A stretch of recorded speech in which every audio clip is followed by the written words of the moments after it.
તમારે શાંતિ પર નજર રાખવાની છે. Okay okay.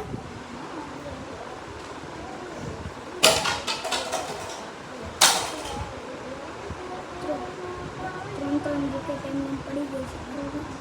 અને આ છે ઇન્ડિયાનું ટી શર્ટ બરાબર. ઇન્ડિયાનું અને 2 લોગા છે ને 3 લોગા કરવાથી તમે મને સબસ્ક્રાઈબ કરો. ભારત દેશમાં જેટલા છે ને એ બધા વિડીયો જોતા હોય ને તો આમાં સૌથી વધારે આર્થિક બ્લોગમાં મને તમારે લોકોને ફૂલ સપોર્ટ કરી અને કમેન્ટ કરવાનું ભારતવાળા બરાબર.